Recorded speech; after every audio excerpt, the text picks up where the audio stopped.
A mariner is lost in the middle of the ocean.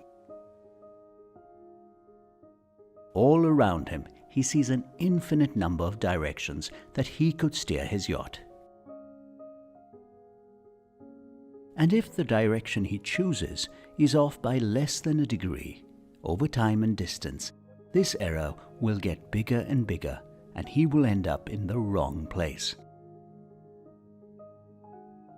But luckily, the mariner has recourse to an instrument which can guide him.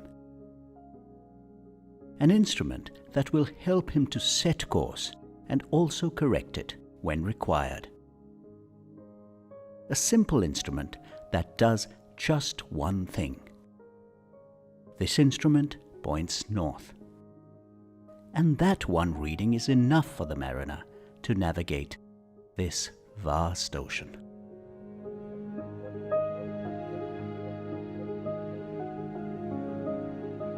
We navigate the ocean of life every day.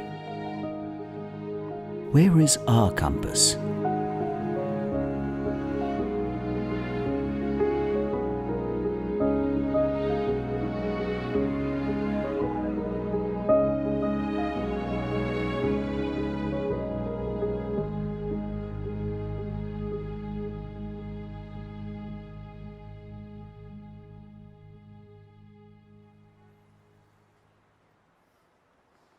Every instant in our life is a choice.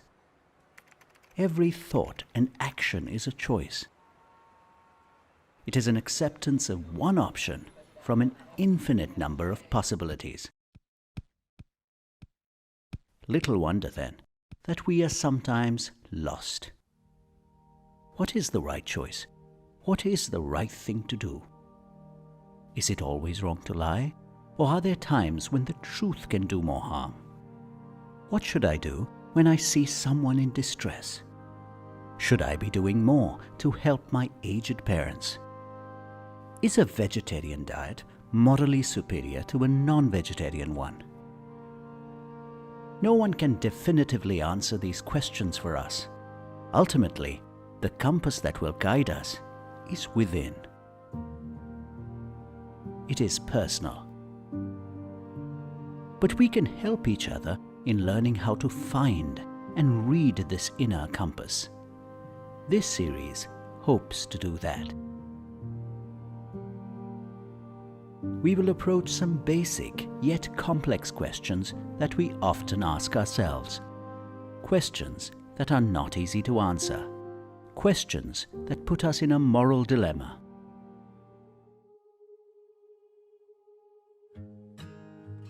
Helping us make sense of such questions will be two very special guests. They are both in different parts of the world, but were able to connect via the internet. Dr. Clancy Martin is a professor of philosophy at the University of Missouri in Kansas City. He also teaches at various universities around the world and is an author of more than a dozen books.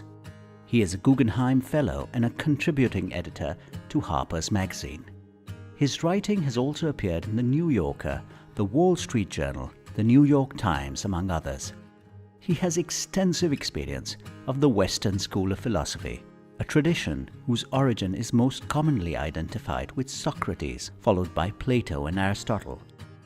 But he also draws on the work of contemporary present-day thinkers.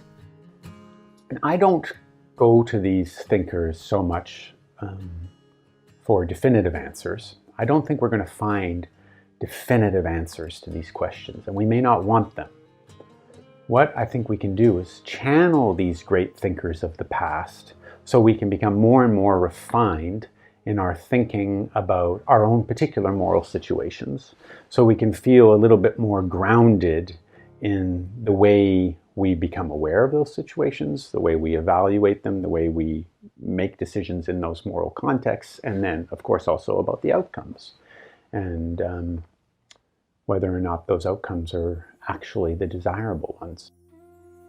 Joining us from Kanha Shantivanam, an international community centered on meditation near Hyderabad in India, is Daaji Patel, or Daaji as he is more widely known. He is a best-selling author and guide to millions of people around the world. he proposes a meditative approach to life called Heartfulness. Daaji is an original voice in an ancient spiritual tradition. His teachings arise from personal experience while reflecting his deep spirit of inquiry and respect for the world's great mystical traditions and scientific advancements. Daaji advocates bridging ancient tradition with modern scientific understanding. The East has had a long spiritual tradition of referring to the inner wisdom of the heart. We may call this intuition today. We experience and define a field of thought.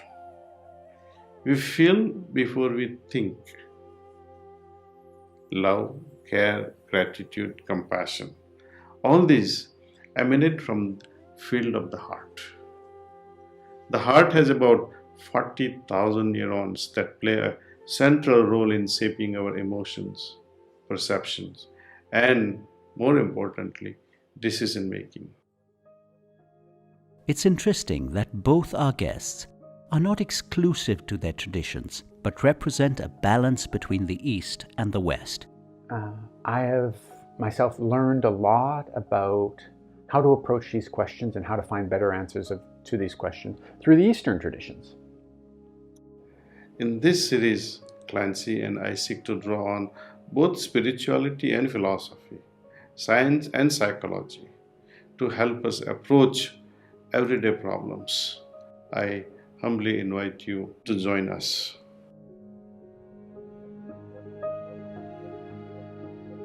This promises to be a fascinating voyage, and more importantly, a useful one.